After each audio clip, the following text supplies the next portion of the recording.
Kui me vaatasime oma videoarhiivi, leidsime, et me ei ole millegipärast 7-kohalisi mahtuniversaale kajastanud ja sellepärast jõuamegi Kia Carentsi juurde.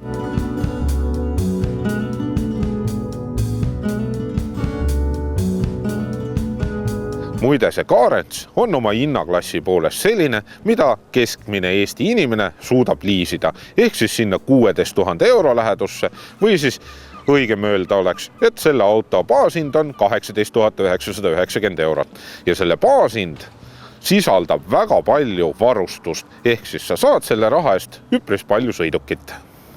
Carents saabus Eestisse 2013. aasta lõpus, 2014. aasta alguses.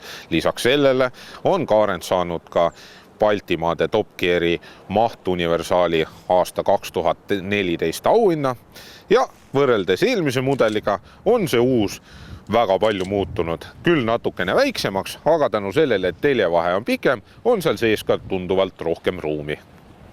Esiveolise Carentsi kapoti alla on võimalik valida 4 erinevat mootorit, kas siis 1,6 liitrine 99 kilovatine bensiinimootor või 2 liitrine 122 kilovatine bensiinimootor ja need, kes armastavad diislid, saavad valida kas 1,7 liitrine 85 kilovatine diisel või 1,7 liitrine 100 kilovatine diisel.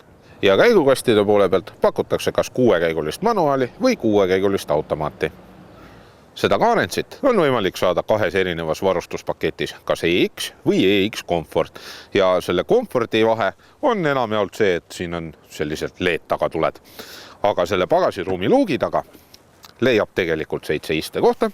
See on kõikidel. Tagumised istmed on siin põranda sees. Need tõmbad lihtsalt niimoodi välja ja ongi olemas.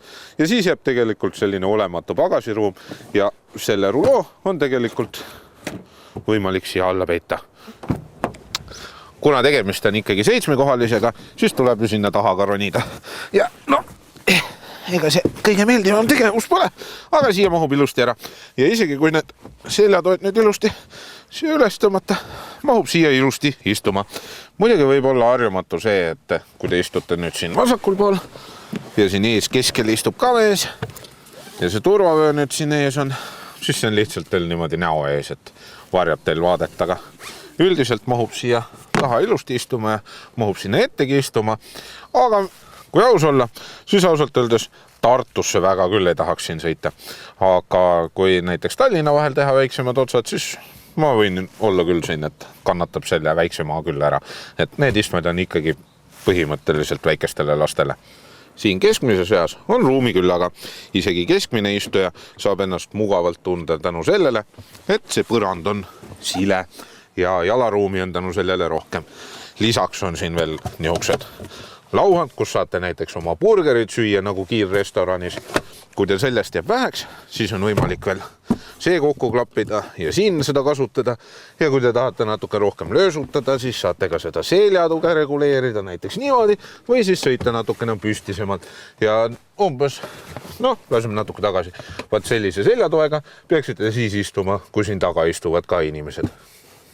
Carentsisse on siseneda mugav, nii ette kui taha, uksed on suured, istmed on mugavad, rooli taga leiab kindlasti väga hea mugava istmeasendi, tänu sellele, et seda istet saab ikka väga palju reguleerida ja ka seda rooli saab siit üpris suurel jaol reguleerida. Lisaks sellele on igal pool sellised suured laekad, kuhu ma saan oma pudeli panna, siin keskel on topsioid, et siin on laegas, siin käetoe sees on üpris suur laegas ja isegi ka kindla laegas on jahutusega ja see on ka üpris suur. Selle rikkalikuma varustusega Carentsi puhul saate ka sellise näidikute ploki. Kui te võtate selle tavalise, siis seda displeid siin keskel ei ole. Aga tahan veel rääkida sellest, et Carentsi puhul on teil hea ülevaade alati kõikide reisijate turvavööde koha pealt, et kas kõik on ilusti kinni pandud ja lisaks sellele on siin üleval selline panoraampeegel, kus te saate jälgida, et kas te lapsed teevad seal taga mingit pahandust või mitte.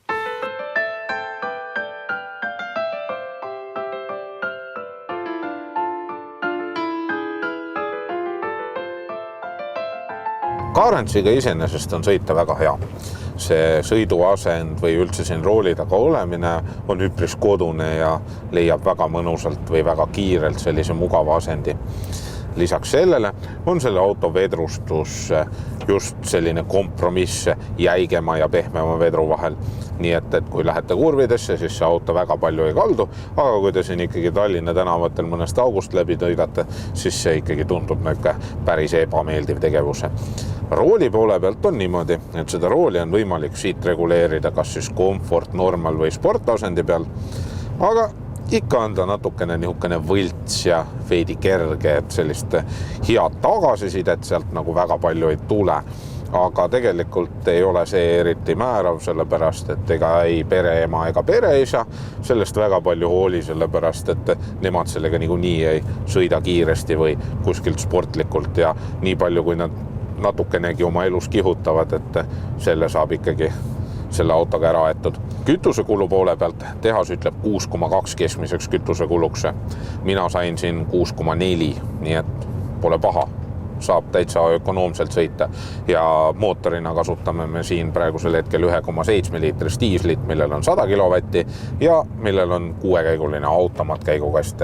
Kast ja mootor töötavad koos väga hästi, ei ole sellist nihukest viivitust ja vajadusel saab ka täitsa kiirendada. Küll jah, 0-100 kiirendus on sellel MPV-l ikkagi üle 10 sekundi, aga saab täiesti maanteel teha ka veoautost mööda sõitu.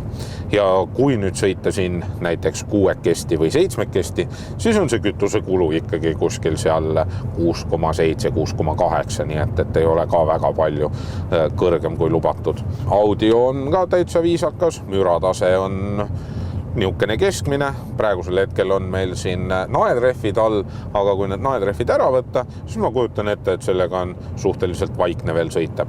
Nii et igatahes on tegemist sellise hea varustusega ja täitsa praktilise soodsa MPV-ga ja mulle täitsa see auto meeldib.